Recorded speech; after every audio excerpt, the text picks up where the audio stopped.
Eu já tô endireitado aqui. Ah, entenderam? Endireita? Ah, Não tá. entendi. Straighten up. É. Ah.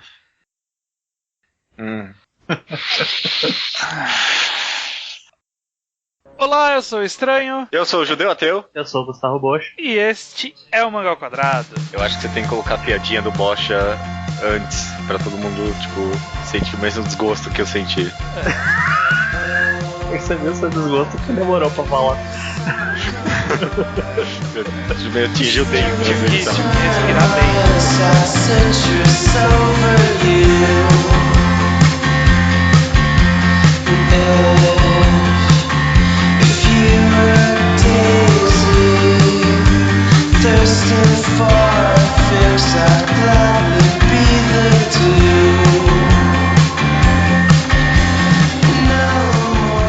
Pois bem, Judeu e Bosch, estamos aqui para mais um Mangal Quadrado e para mais uma mangagrafia, olha só. Tipo clássico da mangagrafia aqui, né? Exato. Opa, isso é bom. Exato, um dos meus quadros preferidos, tanto de gravar quanto de ouvir. Eu vira e mexe, eu sempre ouço as mangagrafias que eu gravei. São muito bons, né? Eu gosto. Ah, obrigado. Eu porque obrigado. Você e a gente, eu faço parte desse programa também. Né? Enfim, dessa vez vamos atacar um dos autores mais recomendados na história do Mangal Quadrado. A gente já recomendou 3 das obras que a gente vai citar nessa mangagrafia. Sim. Que é o autor que inicialmente ele era conhecido como Yoko. E hoje em dia tem a alcunha de Takuma Yokota. Mas vamos ficar com o nome que consagrou nos nossos corações. Então, mangagrafia Yoko. Maravilha, cara. Tamo com uma dobradinha Yoko essa semana, né? Essas semanas aí. Exatamente, o último programa foi justamente sobre uma de suas obras, talvez a mais popular dele até agora. Mas antes de tudo, como a gente sempre faz nesses programas, vamos estabelecer, Bocha, quem é Yoko? Yoko é uma figura meio confusa e do qual a gente não sabe muito. O que nós sabemos, no entanto, é que ele é um Chuchener, um usuário do 2CH. Chuchen. É que não é exatamente o Chuchen, porque o Chuchen é outro, mas é o 2CH. E ele frequentava muito esse lugar, tanto que é um lugar onde ele se inspirou para suas primeiras obras, e do qual ele conseguiu bastante sucesso lá dentro desse 2CH. E o que é esse 2CH? Ele é tipo um 4chan, não é? É, ele é o precursor do 4chan, na verdade. O 4chan foi inspirado no Chuchen, né? Que é o japonês. É tipo um fórum, mais ou menos como um fórum, onde as pessoas publicam anonimamente e sobre todos os tipos de temas. E nesse tipo de fórum, as mensagens vão sumindo com o tempo, né? Tipo, tem um limite máximo, então por isso que esse tipo de lugar é bastante frequentado, tipo, por maior tipo de veneno social, assim, que as pessoas podem oferecer, né? Exato, tem bastante problemas devido a esse tipo de pessoa. Ou pessoas com dificuldade de interação, né? Porque aí não precisa se identificar, você simplesmente age, né? Você pode ser qualquer pessoa ali, né? Porque vai sumir aquela figura que você é. É um lugar onde os instintos humanos saem com a maior pureza possível. Ele tem os prós e os contras da anonimidade, né? Que é você poder se tornar uma pessoa mais sociável, mas ao mesmo tempo poder trazer o pior das pessoas. Sim.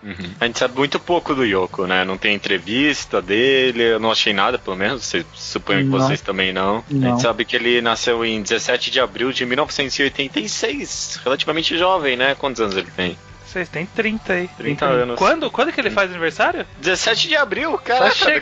Tá chegando. Caraca, foi muito combinado isso. Semana que vem é aniversário do Yoko, por isso que a gente gravou esse podcast nessa semana.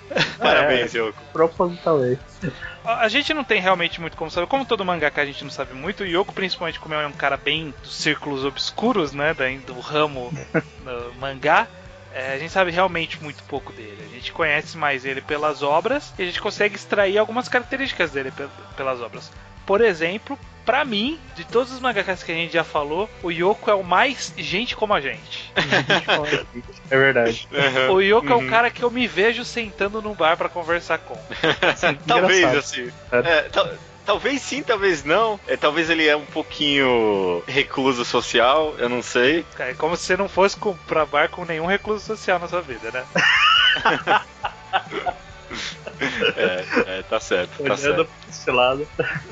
Pois é, então. Ele tem a cara dessa turminha que de vez em quando a gente junta aí. Eu acho que o Yoko faria parte do rolê, porque o Yoko ele é um cara que aparentemente ele tem uma vivência na cultura pop mais japonesa específica, e ele gosta de jogar isso nas suas obras, né? Ele tem referências a Death Note, ele tem referências a Code Geass, a Jojo, a Hokuto no Ken, a Dragon Ball, Kuzomizu Technique.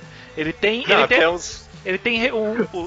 eu esqueci de falar isso no programa de Onani Master Kurosawa, mas tem o cara de gourmet em Onani Master Kurosawa. Vocês viram já? Verdade. Eu lembro. Agora eu lembrei. Eu não lembrava não de gourmet. Numa das últimas páginas ele entra numa loja lá e tá o cara de gourmet lá dentro. E uma das obras que a gente vai comentar tem uma puta referência mó extensa a um mangá que a gente já recomendou aqui, dos samurais lá, como é que é o nome? Ah, o Shigurui, verdade. Shigurui, uma senenzão assim, meio obscuro, né? Tipo, uma maior referência, assim, bem extensa, né, no mangá. Ele faz até referência a memes de outros países, como num dos mangás, né, o Sentou Hakai Yakoi Dangerous, ele tem uma página extra de um capítulo que ele faz aquele meme daqueles caras que olham e estão meio sem graça, aí aparece pra cena e eles estão empolgados pra caramba. É o React Guys, né? React Guys, exatamente. Uma coisa assim. Tem aquele daquele mangá Yaoi lá, que o cara fez uma cara creepy lá, né? Sim, é o Kurosawa Technique. Ah, tá, eu não sabia que era esse nome do mangá. Ele parece que é um cara realmente bem inteirado nessa cultura pop, especialmente na cultura de internet, assim mesmo, né? Obviamente, né? Ele sendo um shonen, é bem identificável isso, sabe? Você vê que ele sabe o que ele tá fazendo, não é algo colocado ali meio forçadamente, né? Sim. Ele consegue usar isso como elemento de comédia de uma forma bem usada, por sinal. E as referências dele são muito, eu acho, muito sempre orgânicas, assim, falando no geral, essas piadas sempre cabem bem. Que nem, por exemplo, um mau exemplo que eu sempre lembro é Assassination Classroom, que teve uma hora que o cara queria referenciar uma piada bem da época, que era aquele Jesus que foi refeito e estragaram a pintura. Não sei se vocês lembram disso. Sim, eu lembro. E aí ele colocou ali e ficou muito awkward, sabe? Tipo, parecia, ai, cara, o que você tá fazendo? Não faz isso, sabe? E eu nunca tenho essa mesma sensação com as obras do Yoko. O problema do Jesus é que é uma piada, é que nem o meme que ele colocou no Yoko, colocou no Dangerous, porque pode ser uma coisa de, no futuro, não vão saber. Perde sentido, né? Perde sentido. É bem arriscado com o humor de referência, mas no caso específico do Yoko, a maioria das referências que ele faz, como ele faz a outros mangás, né, e não especificamente ao meme ou uma piada de fora, a maioria, pelo menos, é outros mangás, então é uma coisa meio que vai ser atemporal, enquanto as pessoas conhecerem os mangás que ele tá se referindo. Sim, é verdade. Dito isso, o pouco que a gente sabe da carreira dele é que ele começou sem um trabalho de verdade, né? Ele fazia quadrinhos ali pela internet, não sei se ele ganhou dinheiro com eles. Em um determinado momento ele ganhou um prêmio na Shonen Jump de Jump Thrasher, ganhou uma menção honrosa, na verdade, que foi em terceiro lugar, se não me engano, com um one shot dele, que inclusive foi publicado depois no site da Shonen Jump, que foi mais ou menos em 2009, mais ou menos na época que ele começou a entrar no mundo mainstream dos mangás. A gente vai chegar nessa parte. É meio triste, né? Porque ele ganhou menção honrosa na categoria novato. Porque justamente ele nunca tinha publicado nada de fato, né? Tipo, então. Na prática, todas as obras dele antes de 2009 é tudo doujinshi. Pois é, e em 2009. Não conta como obra de profissional. E eu acho esse negócio das obras mais cultuadas dele, por assim dizer, serem doujinshi, eu acho bem curioso, né? Porque, primeiro, que é algo independente, e me faz também pensar sobre todo esse cenário, às vezes, de doujinshi que tem lá no Japão e simplesmente não chega pra gente. Que nem só aqui no Brasil, com o nosso cenário de quadrinhos independentes, já surge coisa muito tão interessante. Imagina isso nesse cenário gigante que ele tem lá no Japão. Eu imagino que deve ter muita coisa tão interessante quanto as obras do Yoko, que simplesmente nunca vai chegar pra gente, sabe? É uma obra que fala bastante dessa questão de doujinshi, que eu acho interessante, pra quem tem a curiosidade, é Genshiken, que já foi publicado aqui pela JBC. Ele trata bastante dessa questão do doujinshi. É verdade. Só fazendo uma correção rápida, que eu tava dando uma olhada aqui na lista de mangás dele, na verdade a gente já recomendou 4 mangás dele no Ao Quadrado. Qual foi o quarto? É verdade. Depois a gente vai falando conforme for chegando. Sobre o estilo do Yoko. Judeu, o que você acha? Quais são as características que mais definem as obras do Yoko pra você? Difícil definir tematicamente qual é a recorrência dele. tem um pouco de coming of age. Talvez não coming of age, mas tudo relacionado a essa época de vida, sabe? Entre, sei lá, 17, 20 e poucos anos, assim, sabe? Todos os personagens estão nessa época de vida, ensino médio até vida, tipo, jovens adultos, sabe? E tudo que envolve essa parte da vida, desde, tipo, encontrar o caminho na vida, relacionamentos amorosos, é sempre algo bem concreto e real dessa época de vida tematicamente. Mas acho que a coisa que mais, talvez, junta todas as obras dele é o excelente senso de humor que esse cara tem, sabe? As piadas dele são sempre muito bem colocadas, sempre muito engraçado. Acho que sempre funciona, assim, nas obras dele. Sim, é verdade. Desde as referências que a gente até comentou e até, tipo, o próprio humor de situação dentro da própria obra. Ele tem, né, já partindo pra parte da arte, né? A gente teve no começo da carreira o período, entre aspas, do Ginichi dele, que era tudo não finalizado, né? Então era basicamente lápis e só, né? As partes escuras eram achuras feitas no lápis mesmo, lápis passado várias vezes na página, né? Não, nem pintadinho certinho. Uma coisa mais de raiz mesmo. Uma coisa que parece que ele fez ali de passatempo. E mesmo assim, né? Sendo uma coisa não paga, existe algum refinamento na arte dele, né? Ele tem uma quadrinização interessante desde o começo, desde a primeira obra dele. Ele tem uma quadrinização interessante, ele tem um ritmo bom, a movimentação dos personagens, a distribuição dos quadros na página é sempre muito bom. Minha maior crítica no começo da carreira dele é que ele gostava muito do rostinho na diagonal. Todas as meninas, sempre que apareciam, elas estavam com o rostinho na diagonal, assim, sabe? Tipo, ele tinha um ângulo certinho específico do rosto que ele adorava desenhar.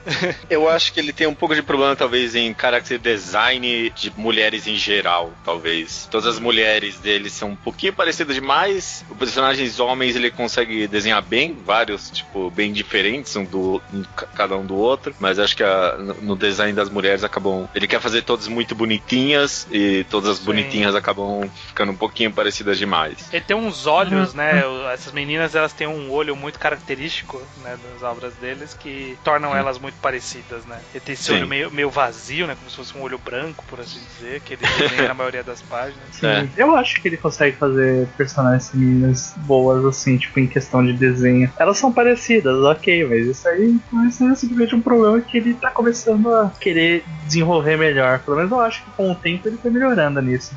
Pode ser que com o tempo, talvez eu esteja pensando mais nas obras antigas dele. Mais à frente, talvez ele consiga diferenciar um pouco melhor, sim. Eu acho mais ou menos. Eu acho bem mais ou menos. Eu acho que para as obras mais pra frente, muitos personagens são parecidos entre as obras. E eu não sei, parece não ser intencional, sabe? O One Shot que ele ganhou lá o prêmio da Shonen Jump, tem uns personagens que, se for olhar os personagens, eles são iguais os personagens que ele vai fazer no Competitive Dance Club, tipo, 6 anos depois, sabe? Mas aí eu dei uma olhada no One Shot também. Eu acho que aí ele só tava reaproveitando, sabe? Tipo, será? Não sei. Pra mim era mais isso, assim. Pode ser. Mas ele tem...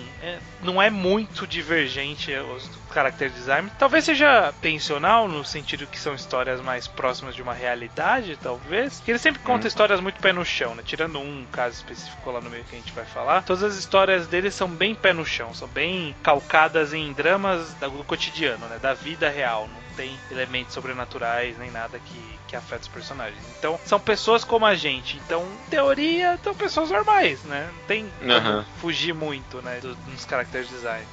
Talvez um estilo bem relevante dele é que ele gosta de fazer coisas pra você se sentir bem, né? Só historinhas bonitinhas que tem alguma coisa que faz sentir bem, uma certa alegria de ler aquilo. Pode não ser o que aparece no começo, mas pelo menos é o que ele vai buscar com o tempo. Eu não sei se eu vou concordar com isso, não. Cara, todas as obras que eu consigo pensar dele seguem esse padrão, de certa forma. Eu acho que em certo aspecto todas as obras dele talvez tenham aquele bittersweet, aquele sentimento agridoce no final, sabe? Tipo, nada é perfeito, sabe? Nada super resolvido. Sempre fica um senso de continuamento pra história. Sim, continuamento tudo bem, mas de certa forma, lendo as obras dele, dá uma sensação mais confortável conforme você vai lendo. Algumas já começam com você se sentindo confortável, talvez. Talvez. Mas ele gosta de um bom drama também, né? Gosta. Ele não se isenta das mazelas da vida, sabe? Tipo, as mazelas da vida não são simplesmente recuperáveis do zero, assim, sabe? Tipo, quando um relacionamento não dá certo, ele não dá certo e pronto, acabou, sabe? Não tem milagre de roteiro que vai fazer os personagens que você gosta ficarem juntos. Não, sabe? Tipo, a vida é assim, aceite isso. E ele lida muito com esse tipo de acontecimento, sabe? Tipo, olha, não vai funcionar desse jeito, essa situação causou problema pra várias pessoas e elas vão carregar isso pra frente, né? Tipo, elas vão simplesmente esquecer, elas ficam com essa ferida e toca a vida, sabe? Ele sabe levar as mazelas da vida nos personagens, mas eu também acho que ele tem uma pegada, no final de tudo, ele tem uma pegada bem otimista, né? Então, eu acho que ele sabe equilibrar bem as duas coisas. Ele sabe equilibrar o drama com o otimismo. Eu concordo. Eti é uma característica dele, um pouco também, talvez? Eu acho bem pouco. Bem pouco. Eu acho que ele conseguiu, tipo, o ápice do Eti dele tá na última obra, que é o Dance Club agora, que é as meninas super voluptuosas, porque antes disso eu via muito pouco. Bom, não sei. Assim, sobre personagens mulheres, assim, em geral pra ele, eu acho que quando ele quer, ele faz umas muito bem, sabe? Ele sabe fazer personagens mulheres muito bem, assim. O personagem homem ele faz sem problema nenhum, mas de vez em quando ele faz umas ali que é meio fetichizadas ou só servem pra nada. Eu não sei se vocês tiverem essa mesma sensação, às vezes é coisa mais minha. Tipo quem? Talvez um pouco a Loli em Molester Man, aí depois o Onani Master tem umas aqui e ali, Tsubaka, obviamente. Eu não sei, talvez é só uma impressão minha. É que no geral ele consegue dar um pouco de profundidade pra todo mundo, mas eu sinto que algumas mulheres ali, diferente de homens, são um pouquinho objetificadas. Talvez eu que só tô forçando aqui justiça social do nada, do meu cu, não sei, às vezes. Mas essa leva a sensação, não sei. Eu não sei se concordo, não consigo. Eu acho que ele não tem muito, não. Eu acho que não chega a ser... Sabe que nem falou no programa de Mizukami. A gente chegou a comentar que, tipo, ele tinha um Eti ali, mas eu acho que é o mesmo nível, sabe? Tipo, de vez em quando aparece uma coisa que você fala assim, olha, isso aqui talvez seja um Eti. E, tipo, some e nunca mais aparece, sabe? Eu acho que é muito pontual. Então, eu não sei se... Não acho que é uma característica. Eu não acho que as pessoas devem ir ler esperando que isso possa vir a acontecer, sabe? Ter que encarar um grande período de personagens objetificados, esse tipo de coisa. Ok, não, pode ser, talvez eu esteja sendo um pouco precipitado demais com o autor. Então vamos começar na carreira dele, vamos seguir cronologicamente todas as obras que ele publicou. E a estreia do Yoko foi, como a gente falou, ele não começou formalmente, né? As primeiras obras dele, na verdade, como provavelmente é todo mangaka, as primeiras obras não são oficiais, né? Só que a diferença é que as do Yoko foram colocadas na internet e ganharam notoriedade. Porque com certeza o Oda tem um monte de mangás que a gente nunca leu antes de One Piece, o cara de Naruto tem um monte de mangás que a gente não leu antes. E aí o Yoko é um cara que tem lá o seu próprio mangá, só que caiu na internet, né? E caiu na internet no gosto das pessoas. Viraram grandes obras cults, assim, dessa cultura, né? Exatamente. E ele começou, então, em 2004 com um mangá chamado Molester Man, né? Que, como ele não foi publicado oficialmente, ele não tem volumes, né? Ele tem capítulos. Foram 21 capítulos concluídos já. Sim. 21 capítulos que parecem 200 às vezes, né? Nossa, é verdade.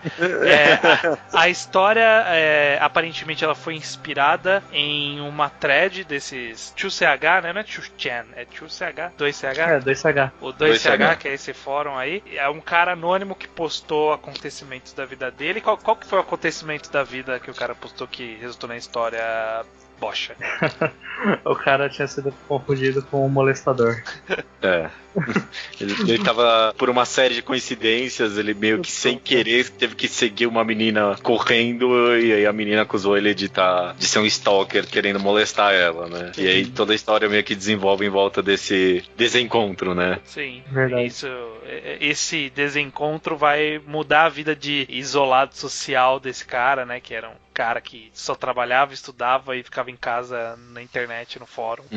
Inclusive a thread, né?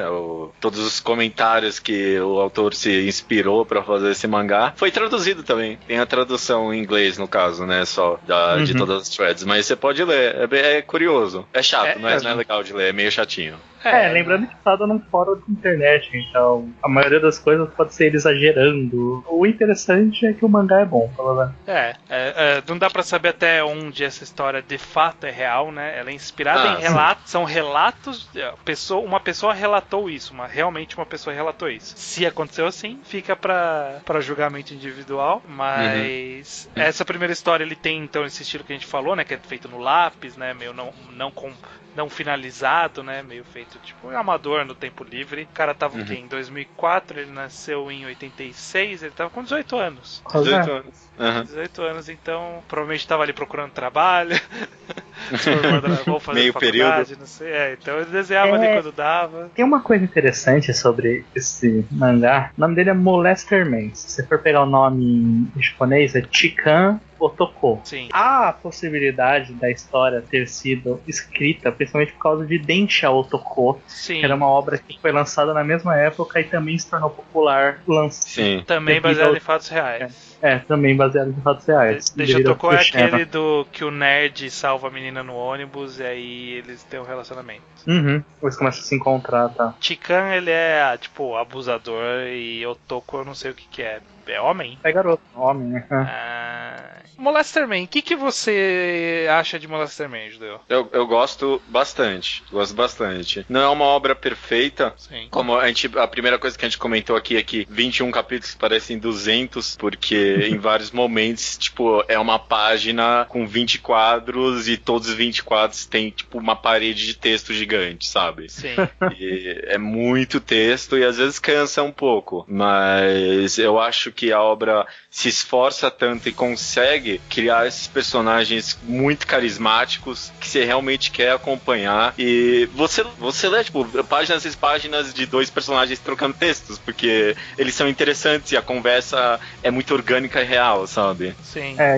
Isso é um ponto importante, né? Que tanto essa obra quanto o Densha Otoko mostra como se fosse o cara conversando na internet. E tem os dois casos, né? Tem dele conversando com os caras da thread dele, né? Os anônimos da thread, e ele conversando com as meninas que ele acaba conhecendo por causa dessa ocasião, por mensagem de celular. Eu acho que as de mensagem de celular eu lia tudo. As de thread, de vez em quando eu pulava. Porque é muito, tipo, vai longe demais, sabe?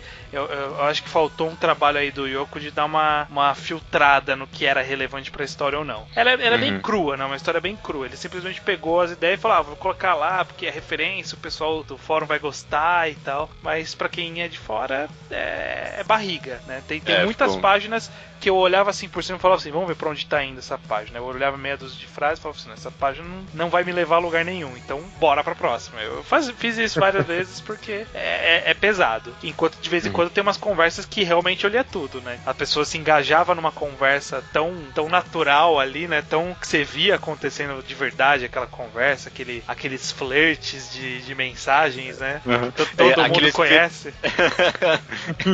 Aquele flerte que é uma brincadeira e é ao mesmo tempo, né? Tipo, ele sabe brincar muito, sabe demonstrar muito bem um relacionamento humano de verdade, assim, sabe, né? Criado meio que do zero, sabe? Ele acerta bastante, ele erra também, não é uma obra perfeita de fato, mas eu acho que ele acerta o suficiente, assim, pra ser uma leitura interessante, né? Que agrega algo, pelo menos. Nessa obra ele começa fazendo também as suas brincadeirinhas, como o chefe do restaurante que a menina trabalha é o cara do Kuzumi Zootechnique, que é o famoso. Não é chefe, ele é um garçom. É o garçom. Que ele fala assim, toda vez esse cara vem aqui, aí ele faz um pedido e o garçom faz aquela cara de prazer do Kuzumi Zootechnique. Ele fala, por que ele fez essa cara?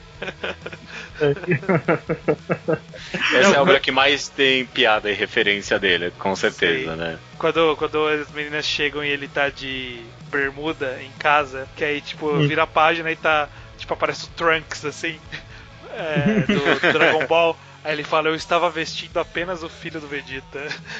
O príncipe Vegeta. Verdade. Bom demais, cara. Bom demais, sim. É muito engraçado, os personagens são muito carismáticos. Sim. E a história funciona pra mim. Um detalhe, eu acho que esse mangá tem o ranqueamento de popularidade de personagens mais bem feito de todos os mangás da história, sabe? Tipo, no final do mangá tem um capítulo extra que é ranqueamento de popularidade de personagens personagens. E ele faz, tipo, toda uma história em volta. Não é muita história, mas, tipo, dá chance de todo personagem falar ali. Eu achei muito legal, sabe? É verdade, tem isso, tinha esquecido. É um detalhe, sei lá, eu achei interessante. No ano seguinte, o Yoko se juntou a um rapaz conhecido como Katsura Ize, que não fez mais nada além disso, pra dar cara a um mangá que também foi publicado da forma do doujinshi online, que foi o citado no podcast anterior, o Nani Master Kurosawa. Acho que a gente já falou tudo que podia falar, né? Menos você, Bocha. Você gosta de Nani Master Kurosawa? Gosto bastante. Eu só tenho um detalhe, acho, falar que no que eu entendo, esse Katsura Ise, ele não é exatamente alguém que ele se juntou, mas também um outro cara do próprio Chusheno. Sim. É outro Chusheno.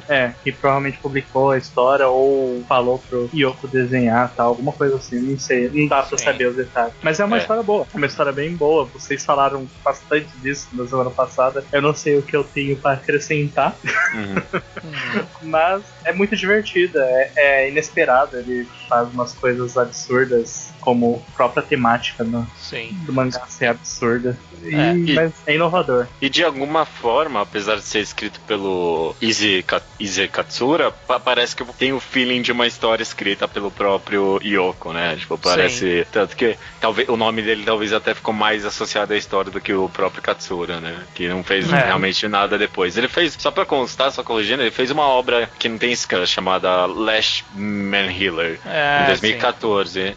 Só tem essa informação lá no Manga Updates. Mas grandes bostas. Não foi pra Shonen Jump. Então, só pra aproveitar, né? Porque nem todo mundo vai ter ouvido o podcast anterior, porque ele era enquadrado com spoilers e tal, né? O Nani Master Kurosawa, basicamente, ele conta a história do Kurosawa, que ele tem o hábito de masturbar-se no banheiro feminino do colégio, quando todo mundo vai embora, né? Ele vai no banheiro feminino e faz o trabalho, né? O trabalho diário dele, né? Ele diz, né? Sim. Tarefa diária. Ele imagina as próprias colegas de classe, né? Sim. Em algum momento, esse hábito dele acaba interagindo com uma menina que tem sofre bullying na sala, e ele resolve que ele vai tentar ajudá-la de alguma forma, tipo, secretamente, e isso vai descarregar em um monte de situações que não parecem nada com o que você imagina quando você ouve o Nani Master Kurosawa, né? Quando você ouve essa palavra, esses termos. Nani Master Kurosawa. Não tem nada a ver com isso. Quem não leu, leia. Recomendo fortemente que leia o Nani Master Kurosawa. No final, aparentemente, pelo que deu a entender, né? Quando ele foi publicado originalmente, ele saiu no site Nico Nico Seiga, que ele é tipo um site de imagens, assim, tipo como o Pixiv. Só que ele não é popular tanto assim. É da mesma rede do Nico Nico Douga, inclusive. Não tornou popular, né? Pixiv. Aparentemente, esse mangá ele foi compilado em volumes físicos e publicados. 4 volumes físicos, com o nome de The Catcher in the Toilet. É tipo o apanhador no campo de centeio, né? The Cat in the Rye. Eu não sei o que eu falo, não lembro. O apanhador do banheiro, nesse caso, né? Apanhador, caraca, isso apanhador do campo de banheiro. Campo de banheiro. Isso é inteligente. Eu tinha pensado legal. Vou jogar uma pergunta aqui. Vocês acham que se a gente tivesse a disposição e o dinheiro pra investir, a gente conseguiria licenciar o Nani Master Kurosawa? Porque, tipo, deve ser muito conversa com o cara, sabe? Viu? Posso publicar aqui o seu mangá? Pode, aí a gente publica, sabe? Deve ser, né? Engraçado, né? Tipo, porque vira e mexe, eu penso nisso, de verdade. Porque parecia que era uma obra que poderia ter sido já publicada pela Viz nos Estados Unidos e nunca foi, tipo, eu não sei. Porque parece, não tem direito ninguém autoral tem coragem. com ninguém, né? Tipo, você tem que chegar no cara, não tem a editora, sabe? Você não chega na editora e pede, porque não tem editora. Você tem que achar o cara, entrar em contato com ele. Shonen Jump e pedir o contato do cara. Então. E é muito difícil chegar nesses mangakas, né? Às vezes realmente ninguém nunca conseguiu chegar nele. Além do que, tipo, teria que ter muita coragem pra publicar essa obra, eu acho, né? Tipo, muito arriscado mesmo em certos aspectos. Cara, eu acho que daria dinheiro. Algum dinheirinho daria. Dá pra publicar, cada coisa pior, né? Que já tá saindo, né? Eu acho que isso ia ser muito efeito boca a boca. Talvez. Tipo, talvez fosse um bom vendedor a longo prazo. Para que o valor de licenciamento deve ser muito baixo. Não deve ter valor, sabe? Deve ser isso aí. Chega pro cara e fala assim, ó, vou publicar aqui, tudo que eu vender eu te dou 10%, beleza? Ele vai falar, beleza. Ele não tá esperando ganhar dinheiro com isso. É verdade. Boa sorte. Faz sentido. Vale acrescentar que em 2007 o Katsura Ise, o Ise Katsura, que é o cara que escreveu o Nanemaster Kurosawa, ele fez uma continuação em forma de novel, né, que é o Nanemaster Kurosawa After the Juvenile. Só que a gente não vai comentar porque não é obra do Yoko e também porque ninguém aqui leu. Exato. Exato.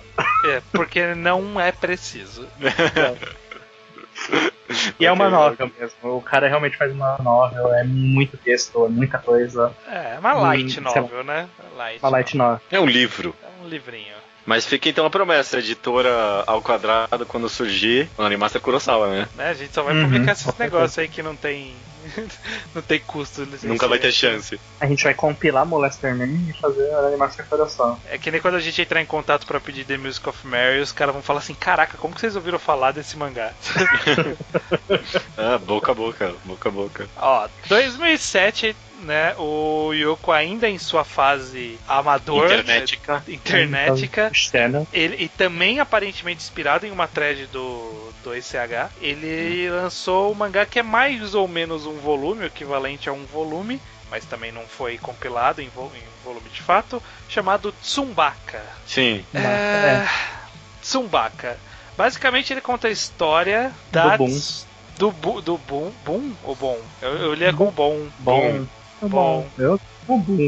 Que é um cara com o rosto de emoticon com caractere japonês, com um sorrisinho ali, tipo, parece uma boquinha de gato. Que ele tem uma amiga, que é a Tsun, que ela teve traumas na vida e que por isso ela é toda desleixada. E aí, tipo, ela, sei lá, tenta escrever com o hashi, faz um monte de coisa errada, sabe? Tipo, ela não percebe que ela tá fazendo as coisas erradas. Não é que ela é burra. Ela só não tem essa noção. Ela é o agrupamento de dois, tipo, estereótipos fetichizados de personagens femininas, que é tsundere, né? E o baka no sentido de menina desajeitada, né? Então ela é tsundere e ela é desajeitada. E aí, tipo, junta essas duas características e vira esse, tipo... é mais pra idiota mesmo. Sim, pra idiota mesmo. E aí vira esse personagem, tipo, um monstro que não sabe se comportar em sociedade. E a história basicamente é que esse Bom, ele é amigo de infância dela e ele quer ajudá-la, né, de alguma forma a superar esse trauma. É uma história de um volume que em teoria era pra seguir pra ele fazer isso, só que tem umas viradas no meio que é meio what the fuck? O que vocês acham de Tsumbaka, gente? Eu gosto bastante. Pode falar que as piadas são repetitivas, mas sei lá, eu acho que ele consegue inovar mesmo com as piadas repetitivas. E eu acho que em certos aspectos tem até tipo uma certa de quebra de expectativa, porque eu acho que ele brinca um pouco com essa ideia de personalidade fetichizada. Tipo, ele meio que trata essa personagem meio que como se ela tivesse tipo uma deficiência mental, sabe? Tipo uma doença mesmo. E tipo, as dificuldades que ela tem pra viver em sociedade e tal, e se comportar com as pessoas, e trata tipo de uma forma muito séria, sabe? Como se ela tivesse um problema mesmo. Tipo, chegou uma hora que virou tão real, assim, sabe? Que eu, caraca, mano, que é isso, sabe? Tipo... Você fica mal de rir, né? Você fica meio... Caraca, mano, o que eu tô fazendo? E ele, apesar disso, ele nunca deixa o humor de lado, sabe? Então... Não. Pelo contrário, história... né? Ele vai no over the top máximo possível na história.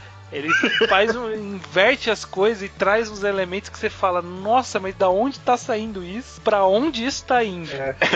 Por quê, né? Por quê? Como isso vai conectar com a história que ele quer contar? O que eu acho que talvez seja o problema da obra pra mim, que eu acho que ela tem essas ideias dessas viradas, dessas quebras de ritmo narrativo e tipo até de tema, né? Tipo, tá seguindo um tema meio comédia romântica e muda totalmente. Eu acho que essas viradas, elas são extensas demais, talvez, e acaba sendo uma barriga ali na história, né? Tem uma hora que tem uma luta ali que dura pra sempre. Que não acaba nunca essa luta.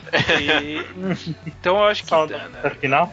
meio barriguinha essa história de vez em quando. Na verdade tem duas lutas que são as duas são longas demais. Eu acho que essas lutas são interessantes. Principalmente que apresenta, faz o amigo dele se tornar interessante. É interessante. É que também é uma obra tão despretensiosa e, tipo, ela não tenta alcançar nada demais, você vê que é bem simples, que você quase perdoa todos os erros dela, assim, sabe? Você termina de ler, foi uma história legal, assim, divertida, sabe? Né? Sem grandes pretensões, né? Mesmo.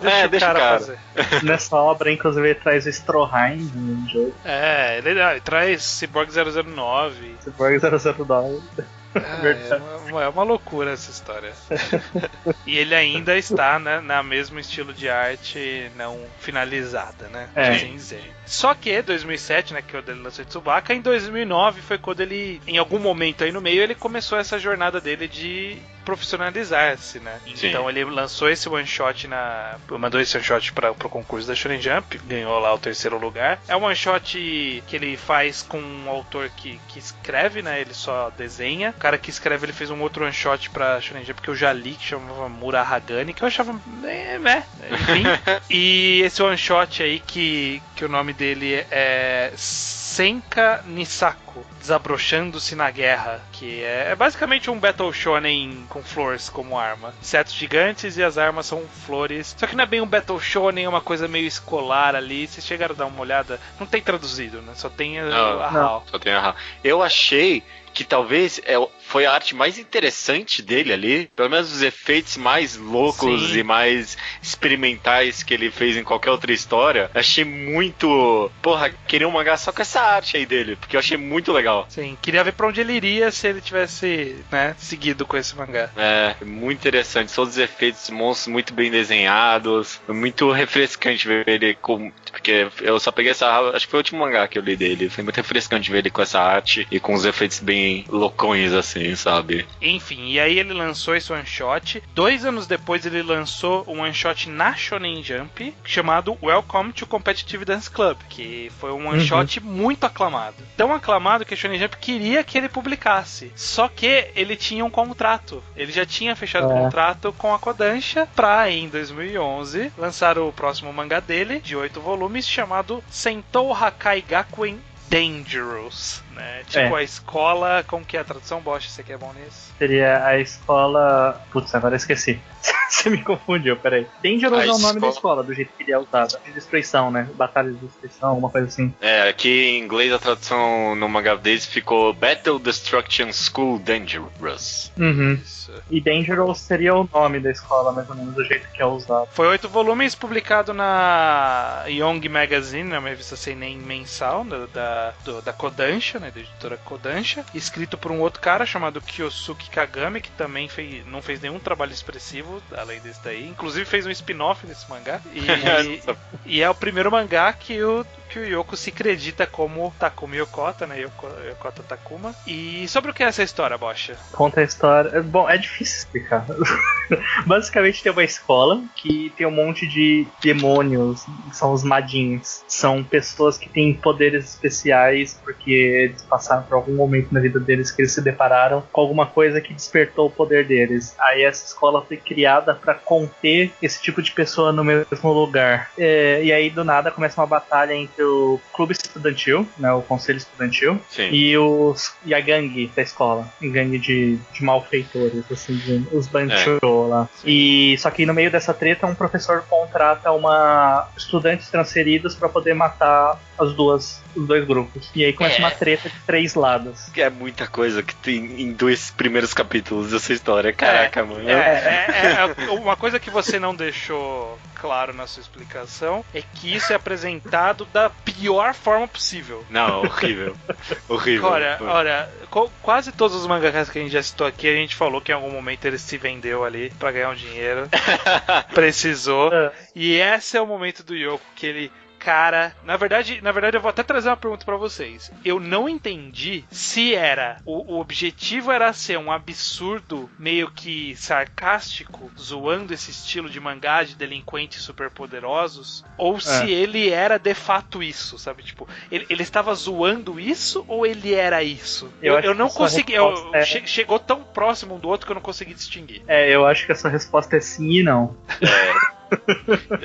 Não, mas pior que é bem isso aí mesmo, porque a desconstrução do clichê é mais antiga que o próprio clichê nesse caso, sabe? Então, é tipo, ok. Mas, olha, eu achei que a partir do volume 2 a história melhorou. Porra, eu vou concordar, viu, Bocha? Eu deixei esse mangá por último, porque eu não queria ler, porque era o que mais tinha coisa pra ler dele, e parecia um cocô. E eu li os 2 primeiros capítulos, primeiro volume inteiro, na verdade, é um cocô de fato. É um cocô.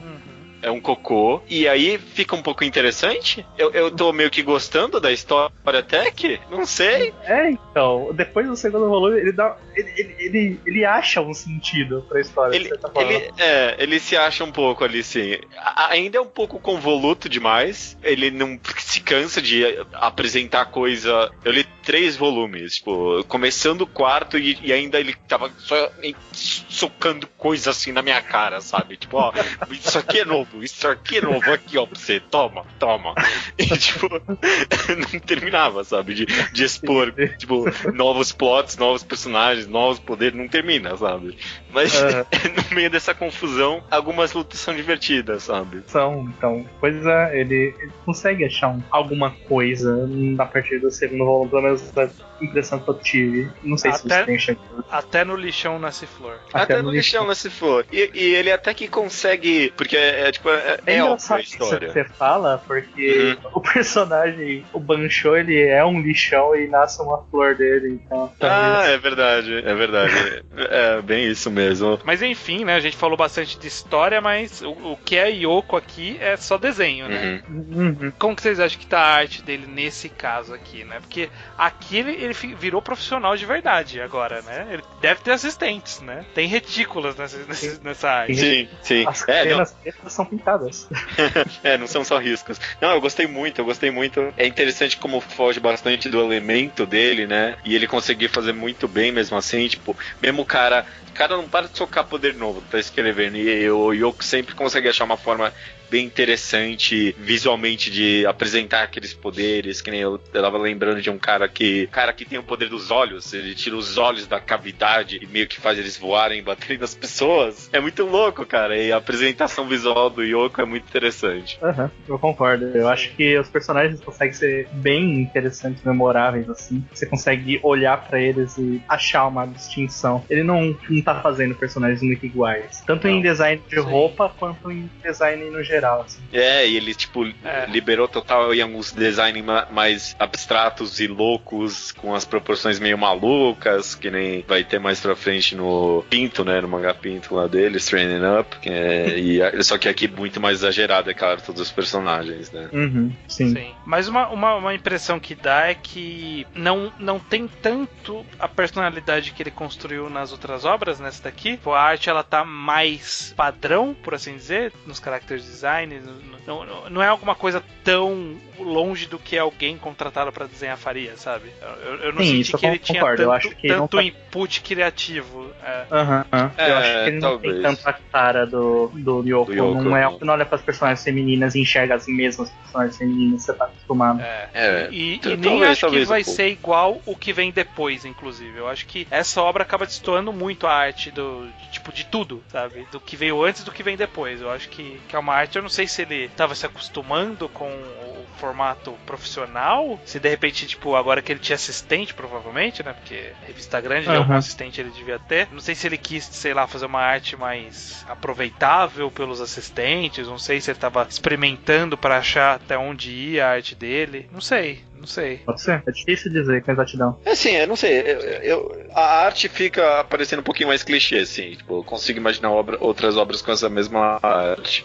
O input criativo dele ainda tá presente em alguns aspectos, sim, mesmo com os personagens mais loucões, assim, o próprio, o chefe dos Banchos, todo grandão, assim, me lembra o terceironista do Straighten Up. Eu consigo ver um pouco da alma dele ali mesmo. É que eu acho que realmente o que tira essa essência é a história, sabe? que não é uma história que talvez sabe se aproveitar desse aspecto mais sereno das histórias dele. Eu não sei. Pode ser que ele se adaptou ao nível da história. Mas eu não vejo muito. Eu não consigo reclamar mesmo assim. Eu não acho que chega a ser tão genérico. Não acho ruim. Não chega a ser tão, mas também não tem tanta personalidade. Ele consegue acertar, ele coloca pouco dele no. Que é um ele que a gente não conhecia até então. Tipo, na forma como apresenta os poderes, na forma como ele dispõe as lutas, né? Como ele coloca os personagens. Todo tem gore. character designs.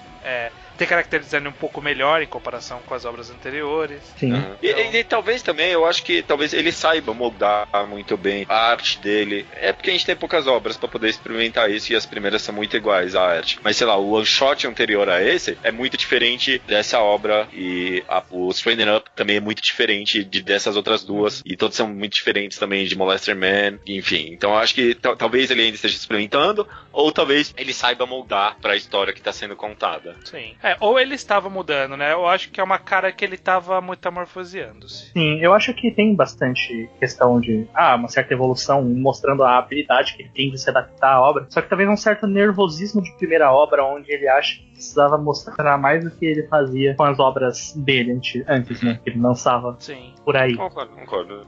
Esse mangá é o Metapod da carreira do Yoko. Mas é divertido mesmo assim. Tem que sobreviver a esse primeiro volume, né? Tem que sobreviver, pior que tem. Aí melhor. Você comentou um pouco da história estranha. Você achou completamente desprezível no final das contas?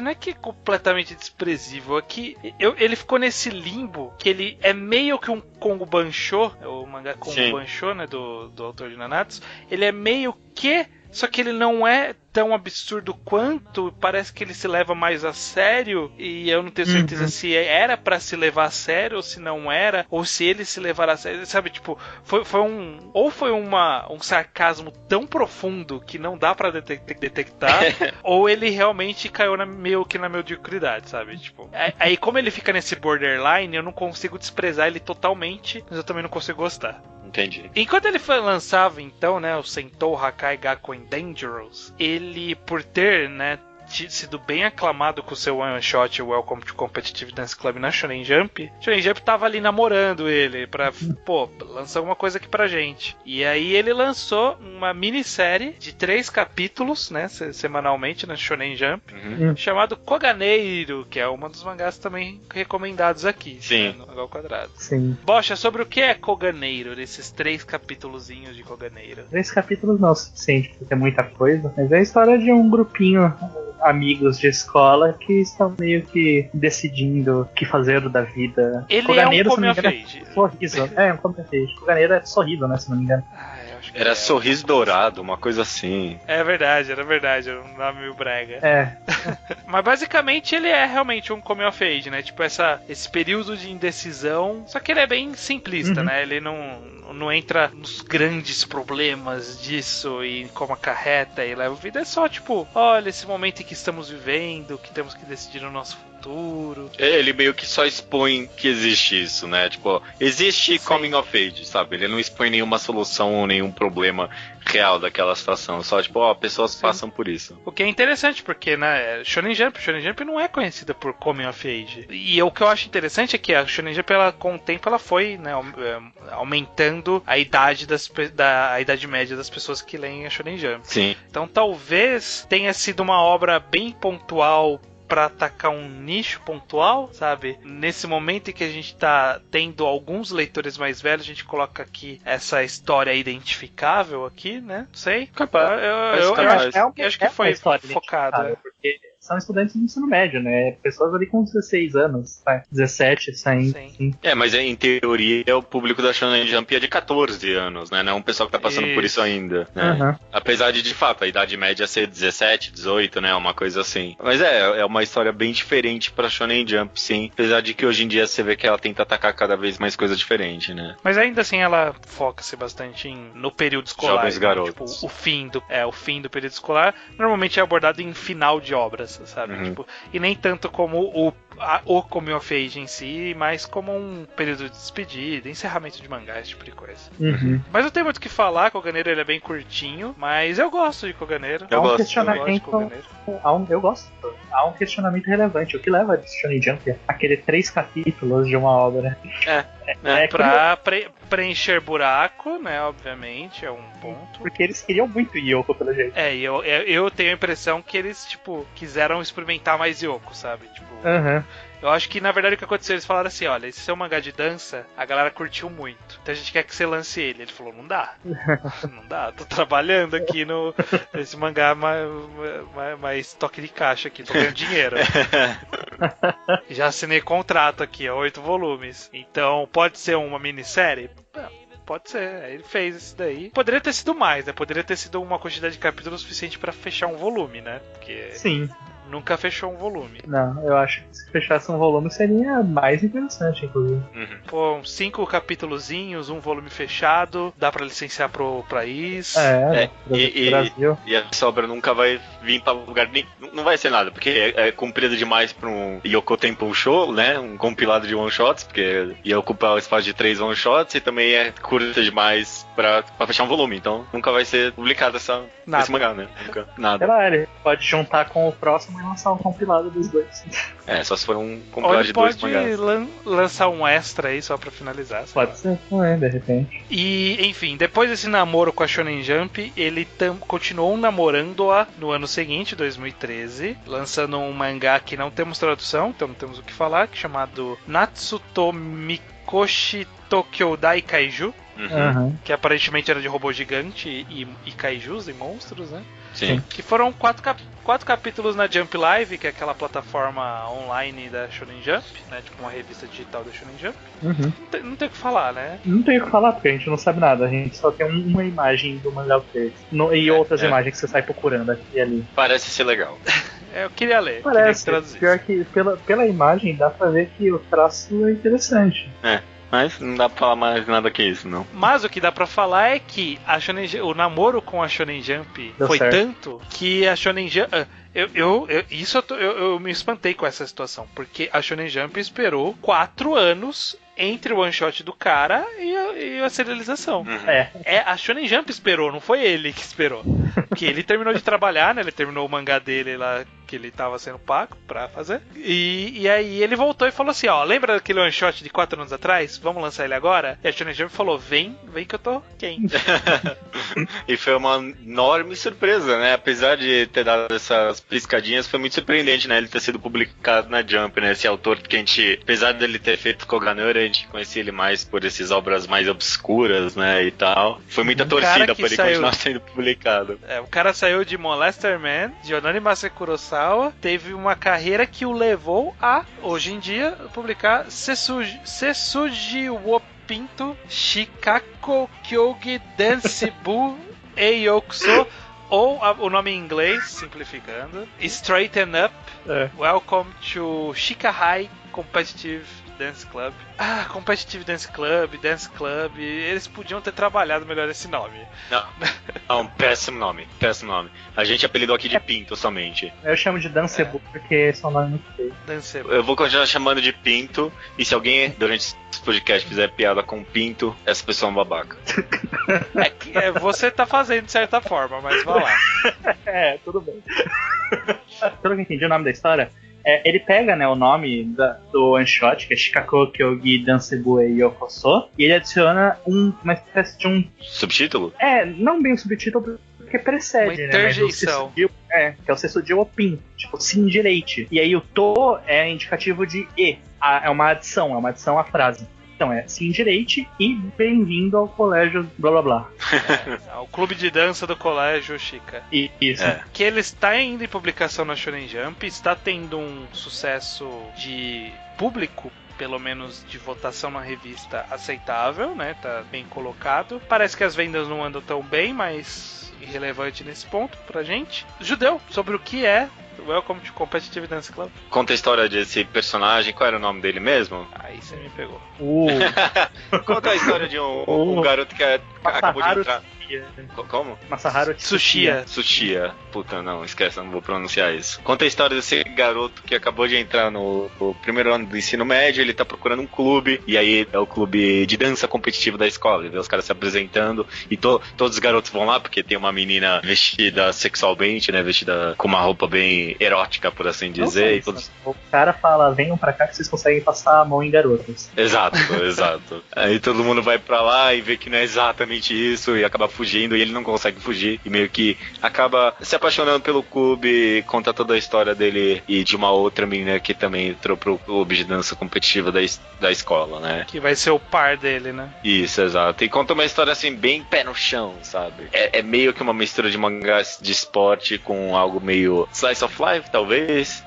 É muito pé no chão, assim, sabe? É dança competitiva e é, tipo, bem dança competitiva nesse esquema, tipo, de que ninguém liga, sabe? Tipo, os caras vão pras competições e eles competem junto com o pessoal adulto ali, porque simplesmente não tem gente bastante. Eles se apresentam pra escola, é um dos negócios deles ali, e ele acaba criando um drama e uma história muito interessante e gostosa de acompanhar em volta disso tudo, né? Sim. O que eu acho interessante é que ele vem, esse mangá, ele vem meio que uma leva de uma abordagem relativamente nova da Shonen Jump, que é de tratar as pessoas, os adolescentes, como adolescentes de verdade nos mangás, sabe? Tipo, o Haikyuu, ele faz isso de, tipo, os caras são times adversários, mas a galera sai junto, assim, troca celular e manda mensagem. Tem o Shokugeki no Soma, que as pessoas moram junto, interage e tal. E eu acho que quem trabalha melhor isso e absorveu bem esse conceito é o Dance Club, porque ele é totalmente isso, né?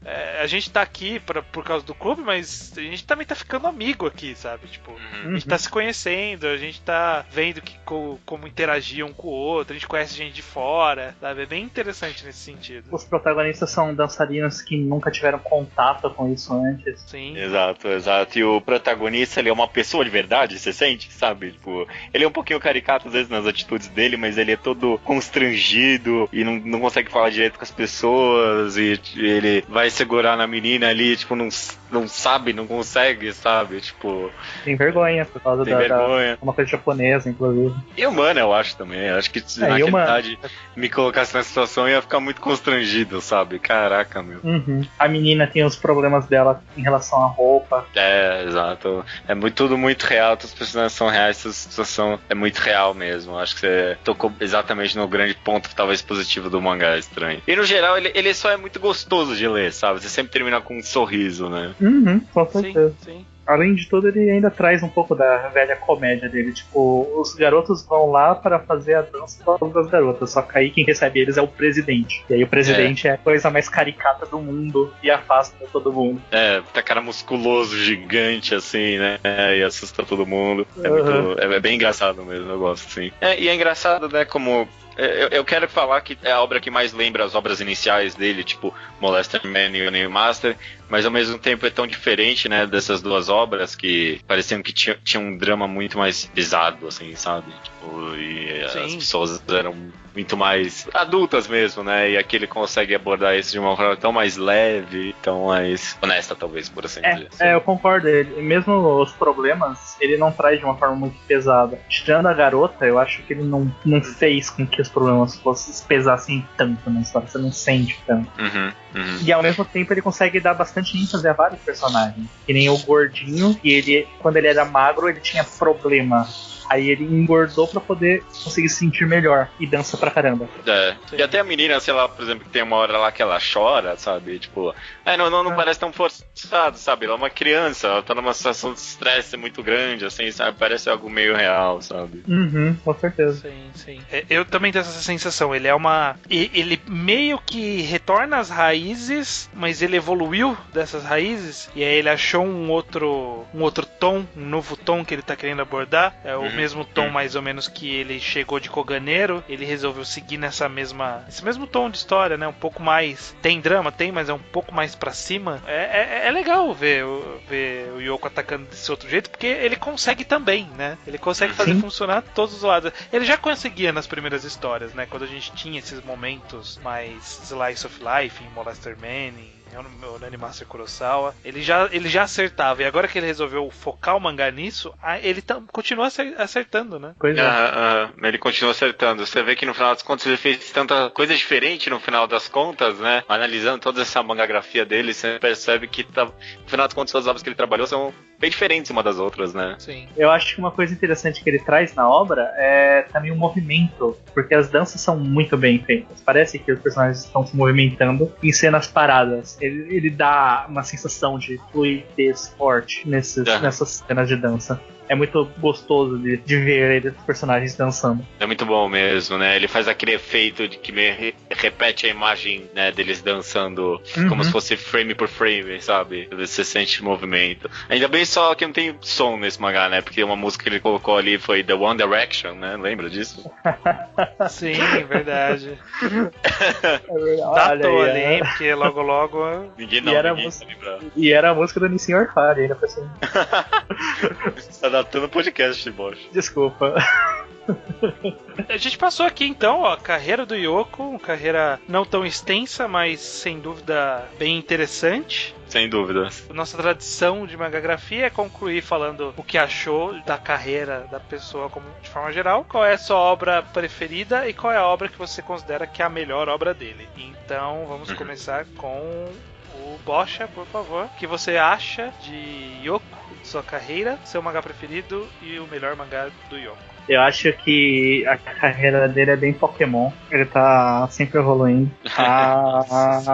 Que merda, Bocha. Mas Pokémon nem sempre tá evoluindo, tá?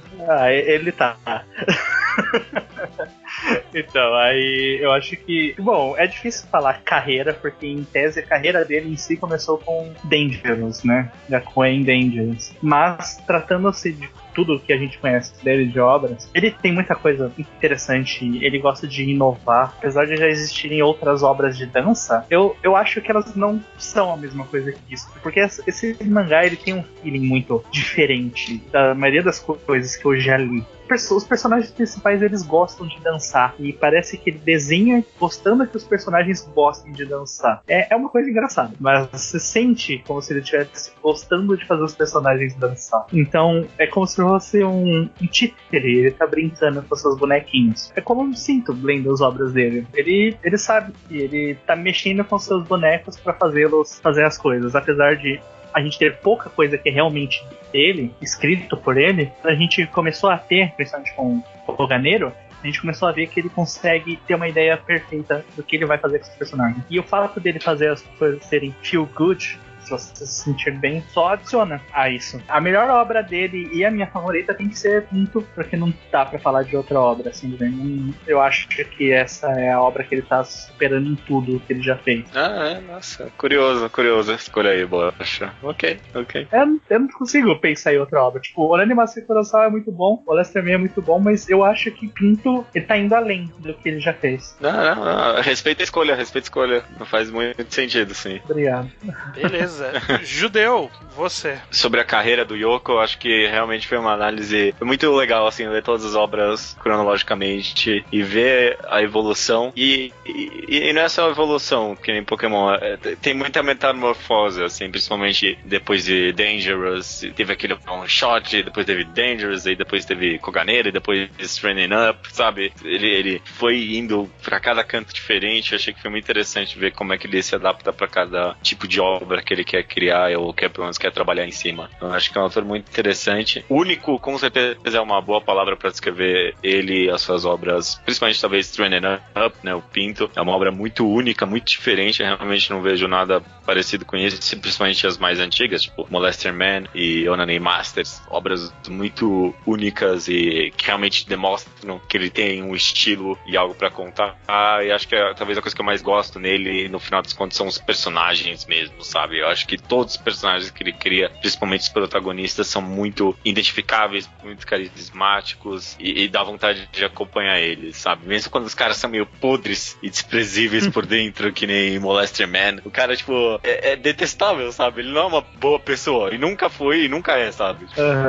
Mas eu gosto dele, sabe? Parece uma pessoa que dá vontade de acompanhar a história, porque ele se esforça, pelo menos isso, né? Foi muito bom, foi muito legal. Eu recomendo que todo mundo leia todas as obras, mesmo as que não são completamente excelentes, porque é interessante ter essa perspectiva do autor. A melhor obra dele pra mim continua sendo Onanimaster Kurosawa, sem dúvida. A minha favorita tem que ser Onanimaster Kurosawa também. Eu quase falo um Molester Man, assim, sabe? Porque reler Molester Man foi muito divertido no final das contas, mas a que tá no meu coração continua sendo Onanimaster Kurosawa, é a que eu acho a melhor dele também. Pra mim é a obra mais interessante dele, mas realmente em Straighten Up ele tá se desafiando e construindo uma coisa muito diferente mesmo. E você, Estranho? Bom, eu acho que a carreira do Yoko, ela é, sem dúvida nenhuma, muito interessante. É legal acompanhar o crescimento profissional da pessoa, sabe? Dá um good feeling de, olha, porra, o cara fez um mangá legal,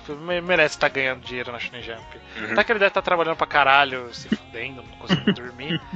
Mas tá ganhando dinheiro também. É uma boa experiência conhecer toda a carreira dele, não só por esse conhecimento da evolução, mas também porque são obras, de forma geral, obras interessantes de se ler, sabe? Eu só diria que não precisa ler Dangerous. Tsubaki eu acho que se você não tiver mais nada pra fazer, mas o resto você pode ler tranquilo. Coincidentemente são os que a gente recomendou, né? Quem diria? Minha obra preferida ainda é Onanimaster Kurosawa. Não dá muito pra sair disso, na minha opinião. Pelo menos ainda não. E qualidade eu vou dizer também que é o Onanimaster Kurosawa, mas deixo já tipo um flag de ficaremos de olho em Dance Club, porque eu acho que ele pode ficar melhor, sabe? Tem a flag que tudo depende de como ele conduzir a história daqui até o final, os tipos de drama que ele vai trazer, as construções e tudo mais, porque até aqui ele fez um trabalho muito competente. Eu quero ver o que ele faz daqui pra frente. Então eu deixo essa flag ativa aí, com a possibilidade de trocar isso no futuro. É muito competente, mas tem uma flag pra ser completamente excelente, né? Sim, exatamente. Enfim, é isso então, né? Essa foi a carreira do Yoko. Espero que quem ainda não conhecia dê uma chance para esse mangaka, um dos nossos favoritos pessoais aqui da Mangá ao Quadrado. Com certeza. Faz parte do hall de mangakas do Ao Quadrado. E vamos torcer pra um dia a gente ganhar na Mega Sena e criar a editora Ao Quadrado e lançar o Onanimaster, né? Eu acho que não precisa de Mega Sena, hein? Eu acho que não deve ser tão caro assim. Fazer uma vaquinha, catarse de Onanimaster. A gente tem que ver isso aí. Vamos tentar entrar em contato com o Yoko. Vamos fazer um catarse de fazer a gente ir atrás de uma editora pra publicar o Onanimaster. Nossa, ninguém nunca vai publicar. É diferente demais pra qualquer editora e é bom demais pro selo Imp, sabe? Então nunca vai acontecer.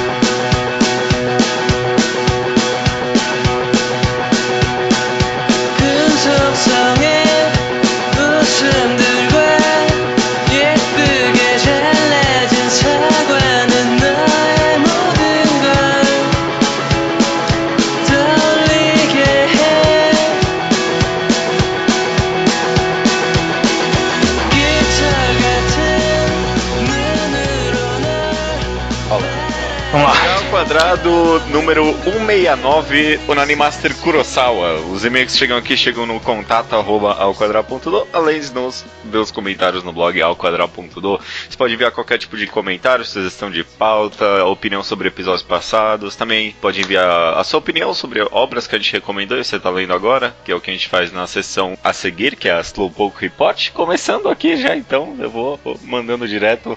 O João Neto, 29 anos, brasileiro, mas vivendo em Lisboa. Olha que legal. Ele agradece pela indicação de Boa Noite Pum Pum, que fez ele comprar as edições espanholas, 15 de 13. Como assim 5 de 13? 5 de... que ele comprou 5 que saiu das 13 que tem. Tá. Pergunta se nunca pensamos em fazer um podcast sobre os mangás pelo mundo, como são os mercados dos outros países. Olha, depois desse eu fiquei interessado, porque eu não sabia que o mercado espanhol era tão grande assim. Seria mais por título de curiosidade, porque eu não sei o que a gente teria muito a acrescentar, não sei também muito qual seria a utilidade. Seria bem de utilidade mesmo. O português é bem espalhado por aí, que eu não sei. Eu sei que o mercado português é meio ruim. E os outros países que falam português, será que tem algum mercado? Caraca, não deve ter. Você acha que Timor-Leste tá saindo Naruto lá, será? Não sei, cara. Vai ver, tem alguém de Timor-Leste que tá escutando a gente agora, você tá meio que ofendendo eles. Nossa, se tiver alguém de Timor-Leste, Cabo Verde, Macau... Macau, cara, Macau. Cara, duvido que tenha alguém de Macau. Porra, se tiver alguém de Macau escutando a gente, você tá convidado pra um programa. Eu quero saber o mercado. É automático. Automático. Manda um e-mail que você tá no programa já. Muito bem. O Sávio Carvalho Siqueira, de 22 anos, estudante de psicologia Corumbá, Mato Grosso do Sul, ele terminou de ler Orange, que teve um sentimento bom no final, mas poderia ter sido muito melhor. Eu concordo com essa informação. Final foi meio... É isso e ok, beleza. Vamos fechar aqui essa história pra eu perder todo o meu vínculo com a editora que eu comecei a lançar esse mangá. Parece que foi meio isso. Mas não foi ruim, mas não podia ser melhor. Concordo. O Leonardo Fuita, 23 anos, quer saber se estamos acompanhando o anime de Haikyuu. Também disse que já adquiriu o Miss Marvel, mas ainda não leu. Miss Marvel, mas ainda não leu. Ok, beleza. Você não tá acompanhando o anime de Haikyuu? Eu estou. Achei que terminou completamente excelente, muito bom. Teve umas séries de jogadas que os caras socaram dinheiro na animação e ficou bem legal. Eu sempre gostei bastante do anime de Haikyuu. Acho que em alguns aspectos seria até melhor o mangá. Acho que é uma boa recomendação se alguém quiser ver, sim. Beleza, pra finalizando aqui esse Slowpoke Report, o Jonathan Martins de Duque de Caxias, Rio de Janeiro. Ele leu Planetes e foi uma agradável surpresa pra ele. Também leu o Animaster Kurosawa pra esse podcast. E Oyasumi Pompom, que ele define como o mangá mais diferente que leu. Uma boa definição. Também leu 5 volumes de Haikyuu, está adorando, e os 4 capítulos de Blue Giant que tem, e ele achou muito bom mesmo. Olha só, uma série de obras muito boas aí mesmo. Tá com um range bem legal aí. Vamos lá então sobre o tema do programa, o Animaster Kurosawa, mangá enquadrado. É bem popular o episódio, parece que era um dos mais esperados, eu nem sabia. Tanta gente estava esperando por um enquadrado de Animaster Kurosawa, né? O mangá é muito querido, né, pelas pessoas. Acho que todo mundo que lê gosta em algum aspecto, pelo menos. Tanto que muitas pessoas aqui comentaram, muitas pessoas enviaram e-mails, a gente não pegou tanto comentário do blog, mas teve a gente ali comentando que foi o mangá que mais surpreendeu elas, ou foi o mangá que primeiro, assim, teve uma real surpresa, e foi a porta de entrada, parece, de várias pessoas para o mundo de quadrinhos mais experimentais, assim. Eu não fazia ideia disso. Né? Bacana, bom papel. A gente começa aqui então com o Vlad Schuller. Ele comenta que uma vez, né, na pré-adolescência, ele se sentiu mal fisicamente, assim, de verdade, por masturbar pensando numa menina que gostava. Obviamente ele nunca teve a coragem de contar isso pra ninguém, né? Contou agora. Agora todo mundo sabe, todo mundo que escuta o podcast, pelo menos. Junto com ele, né, o Jorge Joestar, ele também disse que...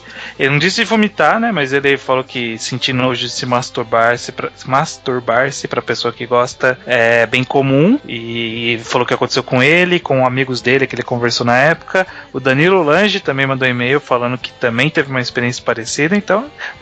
a minha surpresa foi do vômito, tá? Não foi do nojo. Do vômito. Tem aquele excelente... Não, mas Cat, mas aquele stand-up do Louis C.K. que ele compara a masturbação feminina e masculina, que as mulheres, tipo, parece que, tipo, tem toda uma experiência, assim, agradável, acendem velas e tal, e, tipo, o homem é sempre uma... Tipo, você fica meio mal depois de se masturbar, sabe? Tipo, você nunca fica feliz, sabe? Você tem, tipo, um pequeno momento de êxtase, tipo, seguindo a pior sensação do mundo, sabe? Às vezes são de fechar um monte de abas abertas. Exato. O Wallace Rosa, ele diz que é realmente muito impressionante a quantidade de reviravoltas que a história possui, né? Tipo, em aspecto de enredo, e ele acha que a habilidade do roteirista foi de conduzir o leitor para um desfecho, enquanto ele mesmo possuía outro, né? Realmente acho que foi uma sacada assim de roteiro muito bem planejada. Sim. O Aleph Rodrigo de Souza, ele comenta extensivamente dizendo que é um grande ponto de identificação é o fato de todos sermos muito Kurosawa por dentro, né? Sou muito Kurosawa, cara. Sou muito Kurosawa. Ele diz, é um mau costume de ser pretensioso e na verdade preconceituoso e julgar as pessoas como se fossem capas de livros e criar obstáculos entre eu e elas. Isso é bem claro no capítulo de começo da aula, quando ele começa a rotular todos os alunos, fazendo um top de gostosas, fazendo um grupo de otakus, ou o careca, que é o típico protagonista shonen. Eu acho que talvez no final esse é o grande ponto, assim, de identificação com o Kurosawa, sabe? De você meio que se achar superior a todo mundo que te rodeia, sabe? Porra. Com certeza, superior à maioria das pessoas que estudou comigo. O Vitor H, 17 anos, cursando letras em inglês em Fortaleza, Ceará, né? Ele diz que Onanimaster Kurosawa é o único mangá no Manga Updates que ele deu nota 10, mesmo já tendo lido quase todas as recomendações emblemáticas do mangá ao quadrado. Não é nota 10 meu aqui, mas eu consigo ver o porquê, sim. Sim. E ainda mais se você lê na época certa, não tiver as experiências certas, ele bate bem. O Thiago Sena, de 21 anos, estudante de medicina Viçosa, Minas Gerais, ele diz o seguinte: achei que faltou vocês falarem um pouco mais de um tema que, para mim, é muito forte no mangá e que pode ser resumido pela frase: nenhum homem é uma ilha. A forma como o Kurosawa evolui, abre-se para as pessoas e percebe como sair do isolamento, criar vínculos e cultivar relacionamentos, tornando-o numa pessoa muito mais plena, é, para mim, a mensagem mais forte e bem construída da obra. Cada pessoa, né, acaba tirando uma mensagem, eu acho que essa é uma mensagem muito válida, né? Sim. Como você não pode viver isolado da sociedade, tipo, só julgando todo mundo por cima, né? Exatamente. O Álvaro Borges, 18 anos, Curitiba. Álvaro Borges não parece o nome de alguém com 18 anos, não. Então, é o nome do meu pai. Tem nome de pai. Parece Álvaro Borges, eu penso, sei lá, num cara meio gordão, barbudo, assim, sabe? Eu penso que ele trabalha numa repartição pública. Desculpa aí, Álvaro Borges. Ele conta um pouco sobre sua experiência de identificação com o Kurosawa, sobre seu primeiro ano de faculdade. Ele se sentia igual ao Kurosawa com sua sala de aula. Aí ele diz: a história de Onanimaster Kurosawa é muito comum e muito palpável. Apesar das anormalidades das atitudes do Kurosawa, Kurosawa é um estudante normal, com um fetiche estranho, que na verdade é algo muito comum, que só quer ficar na dele. E é por isso que é tão impressionante, porque ele muda, assim como pessoas normais. Se você não se identifica, você acaba gostando dele, pois o mangá trata muito bem dos sentimentos dele. Até mesmo quando ele pratica um abuso sexual muito grave, você consegue entender as intenções dele, por mais que você odeie o que ele está fazendo. O que mais impressionou foi um assunto tão controverso ser tão identificável. Eu realmente fiquei imaginando se o desfecho da minha história ia ser o mesmo que a dele. Tamanho o meu envolvimento com esse mangá. Mas graças a Deus, a minha tá aqui igual, não ficou com nenhum cara de brócolis, e eu e ela estamos completando 1 ano de namoro. Olha só que legal, cara. Bacana. Ele falou que se identificou bastante por ter lido numa fase específica da vida dele que batia bastante referência. É o que a gente sempre diz, né? Quando você tá envolvido emocionalmente com o sentimento que a obra tenta abordar, bate muito bem. Imagino que o Álvaro Borges deve ter dado uma nota bem alta pra Kurosawa na sua listinha pessoal. Posso que sim também. É interessante, né? Como às vezes, você, que nem você falou, na sua vida você consegue relacionar tão diretamente com algo que acontece com você. Eu acho que talvez até por ser tão aberto a interpretações, o Onanimaster consegue fazer isso com certa facilidade. O Sérgio Júnior, ele diz o seguinte: pra mim, o maior defeito do mangá está em seu início. Eu vou trazer aqui o e-mail dele, do Sérgio. Ele fala bem, mas eu vou pegar especificamente a parte que ele fala mal, porque é importante, né, a gente pegar as opiniões contrárias também. Sim. Então ele diz: o maior defeito do mangá pra mim é o seu início. Ao contrário da maioria, não vi o começo do mangá como algo satírico ou de comédia. Pelo contrário, vi como algo que tentava levar o tema masturbação a sério, e isso me incomodou muito. Aliás, ao longo do mangá, por mais que isso tenha diminuído em alguns poucos momentos, isso ainda era dito de uma maneira séria, porém que não era tão dramática, o que me fazia rir ao invés de me fazer sentir tenso. Eu consigo entender esse raciocínio de você não gostar do tipo de abordagem da masturbação do Onanimaster Kurosawa, mas eu consigo ver meio que intencional da obra de mostrar que é meio sério, ao mesmo tempo que ele tem ciência que não é sério, sabe? Pelo menos no momento em que ele não ainda tá cometendo os abusos, né? Enquanto ele só tá lá praticando. E eu acho que mesmo se você levar meio a sério, que nem eu cheguei a comentar no podcast, que cada vez que eu leio de novo, eu acho mais desprezível o que ele tá fazendo. Que nas últimas leituras eu de fato comecei a ver aquilo como um abuso sexual, sabe? Um negócio muito errado mesmo. E de certa forma eu acho que talvez só aumente o impacto, porque o mangá consegue cada vez mais fazer você gostar de um cara cada vez mais desprezível, né? Sim. Eu não sei, talvez isso seja algo bom ou ruim, mas do fato do mangá conseguir fazer com que você tenha simpatia por esse cara, mesmo ele fazendo essas atitudes horríveis, um bom ponto, no final das contas. Ele segue aqui. Outra coisa que me incomodou incomodou foram as imaginações dele enquanto se masturbava sendo mostradas. Exceto quando é com a Takigawa, que é a cena que ela desaparece na água depois do sexo, que realmente é uma cena maravilhosa e lindamente simbólica. As outras cenas que tem no começo não tem significado. Temos a menina mais bonita e peituda fazendo oral nele, as do bullying sendo escravas, a terceira mais popular sendo abusada na piscina. Não havia necessidade de mostrar. Eu acho que talvez a necessidade pra mim, pessoalmente, tá em mostrar, tipo, o distúrbio mental que esse cara tá passando, talvez, sabe? Tipo, fica tão... esses casos eu não chamo de distúrbio porque são imaginações comuns, eu diria. Não sei, tô revelando demais da minha vida. Não digo distúrbio no aspecto, esse cara é problemático, mas tipo... O tipo de raciocínio que ele tinha... e mostrar que ele realmente tinha essa vibe de se achar realmente superior a todo mundo, né? Que na cabeça dele ele podia subjugar todos, né? Mas o Sérgio, no final, ele disse que amou o mangá e leu os últimos capítulos com lágrimas nos olhos, então ele não odiou só retirei a parte que ele odiou pra gente falar. Eu acho uma crítica válida. Terminando aqui, então, a gente tem o Bruno Ximenes, ele diz aqui, escutei o podcast vindo pra casa já nessa sexta de madrugada, resolvi dar uma chance para 3 capítulos. Bem, dormirei 2 horas de sono antes de correr para me arrumar e sair, pois depois de 3 foram 30 e devorei essa história fantástica nessa noite, né, que ele está escrevendo no e-mail. É incrível como vários elementos são lançados de forma sutil e depois resgatados.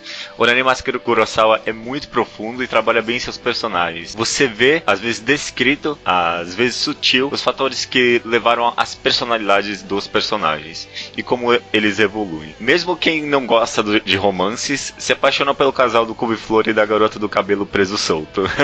As lágrimas rolam nos diferentes fechos. Orani Masaru Kurosawa cria empatia no leitor ao apresentar os sentimentos ruins que nutrimos quando a vida não nos é generosa. E como é amadurecer e aprender a lidar consigo mesmo e suas emoções. Pra mim, talvez, acho que é o mais tiro de mensagem do Orani Masaru Kurosawa, é bem essa mensagem de como aprender a lidar com você mesmo, né? Como fazer com que você não se enxerga como superior aos outros. Você lembra qual foi a última vez que você começou a ler o mangá e entrou errado na madrugada porque você não conseguia parar? Com Haikyuu aconteceu isso pra mim recentemente. Eu queria só... Deixa eu ver, que eu acho que talvez eu tava pensando em fazer um enquadrado do Haikyuu do Abojozai, da partida deles, a última partida deles com o Abojozai, e eu queria... deixa eu dar uma relida só numa parte aqui, e aí eu li a partida inteira. É bom demais, cara, essa parte do mangá é muito bom. Eu tive isso com o Molester Man, lendo para esse podcast aqui mesmo, que eu tava chegando perto do final e eu ia ter que trabalhar no outro dia. Eu falei, não, vou deitar aqui, vou ir lendo até dar o sono. Quando eu vi, eu não deu sono, eu terminei de ler e já era 2 da manhã e eu tinha que acordar às 6. Eu falei, ok. Tarde demais, já é. É demais. Maravilha, então, cara, estamos aqui terminando a leitura de e-mails. Eu terminei, acho que eu comentei com você, eu terminei a segunda, finalmente, um pouquinho atrasado, a segunda temporada de Demolidor. Achei fantástico, achei muito bom mesmo, gostei de tudo, de todos os personagens, de todos os desfechos. O finalzinho ali tinha umas coisinhas que não gostei, mas no geral acho que valeu a pena. Se alguém viu a primeira e achou, sei lá, um pacing um pouco mais devagar e tal, acho que essa segunda corrige muitas coisas, eu recomendo muito. É isso. Bacana. Eu assisti hoje um daqueles clássicos que todo mundo assistiu e você não, sabe? Tipo, o meu caso foi o Clube do Sim, né? O The Breakfast Club. Nunca vi, não.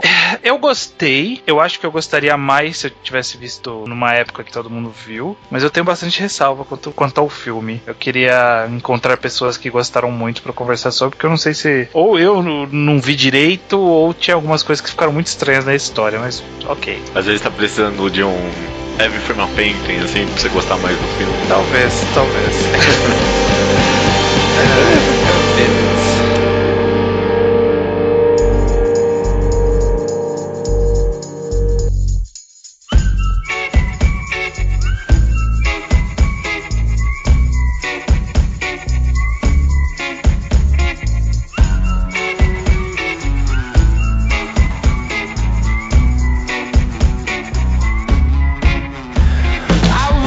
Recomendação pra ir rápido. Manda bala. A recomendação da Semana Judeu é minha. Sim, cara, é sua. Boa sorte. Manda bala. Você consegue. Eu consigo. Dessa vez não é mangá, não é manhwa, não é quadrinho nacional, é um quadrinho americano, uma comics. A recomendação, inclusive, vai combinar com a sua recomendação de Miss Marvel, porque na prateleira eles vão ficar com a lombada parecida, porque a minha recomendação é de algo que a gente já falou por aqui tangencialmente, Gavião Arqueiro, Minha Vida como uma Arma. Basicamente a história é do Gavião Arqueiro vivendo...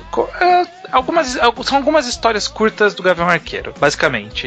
Tipo, o Gavião Arqueiro é aquele herói arqueiro, né, como o nome diz, que tem nos filmes e tal. Ele é a gente vê o dia a dia do super-herói que não tem poder, de um cara que a arma dele é um arco e flecha, sabe? Um cara comum que cai do prédio. Tipo, a primeira página é ele caindo de um prédio, quebrando a costela, quebrando o quadril, quebrando perna, sei lá, se quebrando inteiro porque ele não é herói, sabe? Essas primeiras páginas são muito boas mesmo para estabelecer a história. Sim, sim.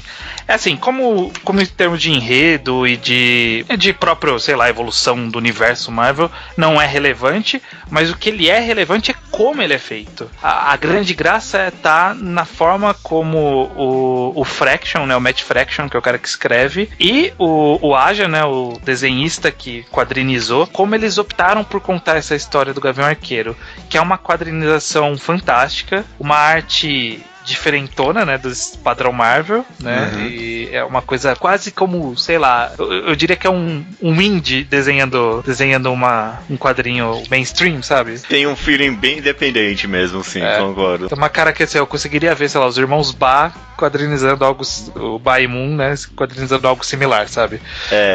Ele tenta muito mais estilizado do que cada vez mais realista que a maioria dos comics são, né? Sim, exatamente. E aí o que eu sugiro aqui, você vai ler uma história, a história é legal, a narrativa, a forma como aborda a personalidade do Clint, né, que é o Gavião Arqueiro, como ele interage com a Kate Bishop, que eu adorei conhecer a Kate Bishop nesse arco.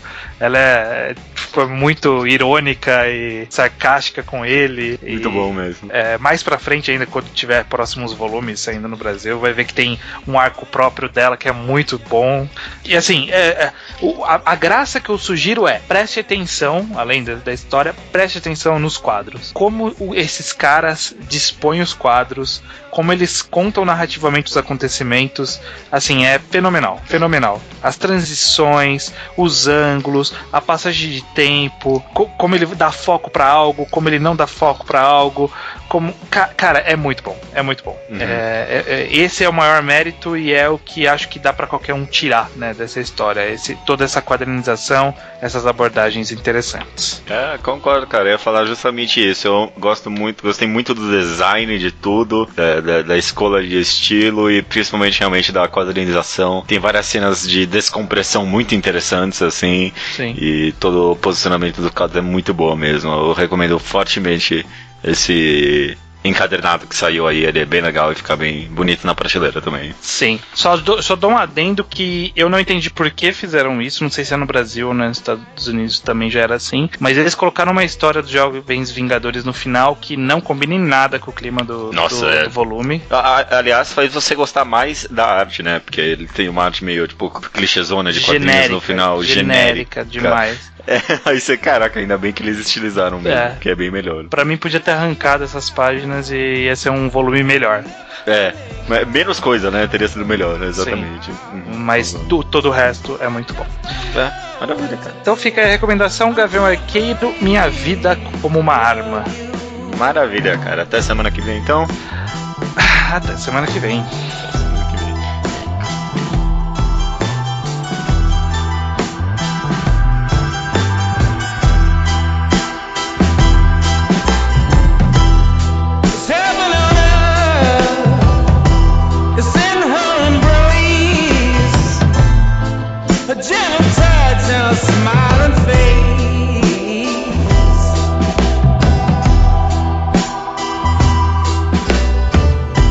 I'm just one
too afraid. I just don't know what to do with myself. Thinking all